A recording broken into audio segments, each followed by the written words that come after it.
All right, welcome back. So last time we talked about what a sequential circuit is. Basically, it's a circuit whose output depends on previous outputs and not just the input.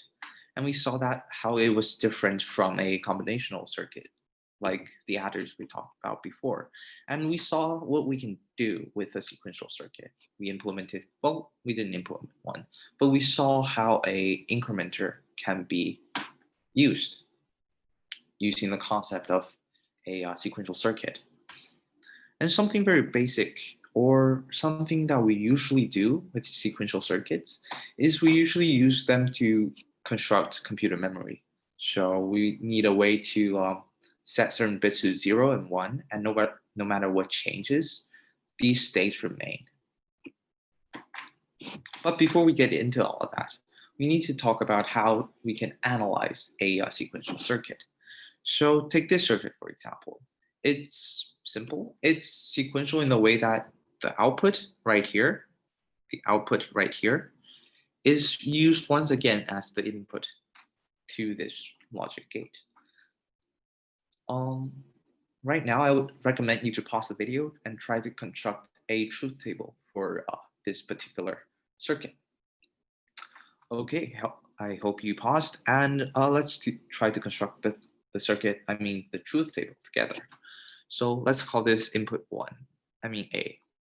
So when we construct the normal truth table, we do, hey, what is the input? The input is A.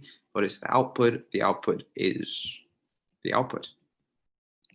So let's start with the case where A is 0. When A is 0, this is 0. So what gets here is 0 also.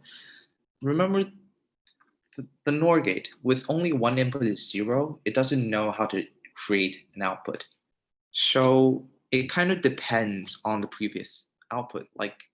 Well, it's kind of intuitive since we're talking about sequential circuits, but that puts this kind of truth table in a difficult situation because we don't have enough places to put inputs. So what we actually do is, instead of having just an output, we need an output prev. That is the previous output and a current output. So if we do this, let's say in the case where the output is 0, the previous output is 0, so we get 0 here also. The new output would be 1. But before you put 1 in the actual output, you need to analyze what happens here.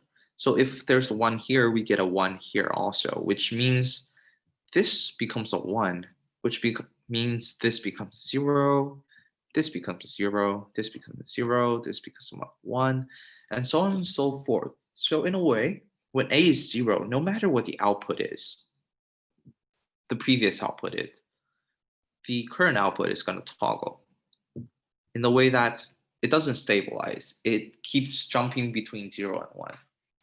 Now let's analyze the case where A is 1. If the previous output was 0,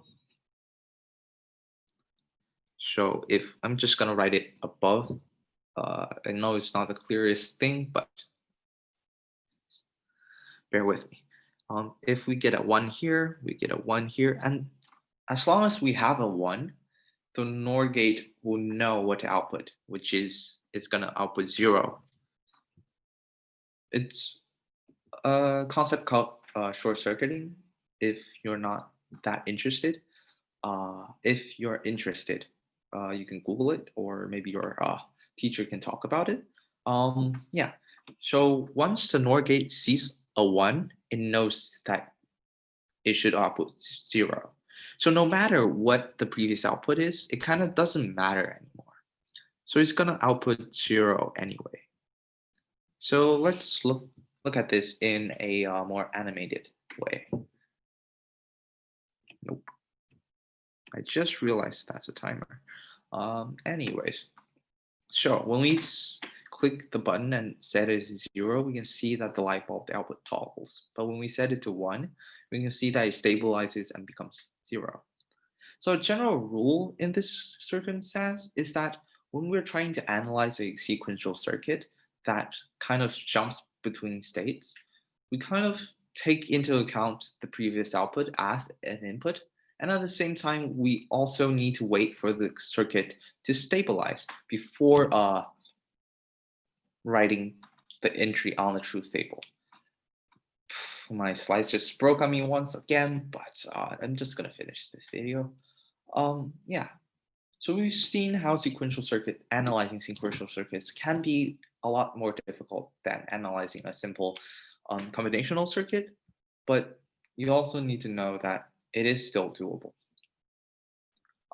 In the next video, we'll kind of get more into implementing a SR ticked flip-flop and how we can use that to mimic the action of a memory.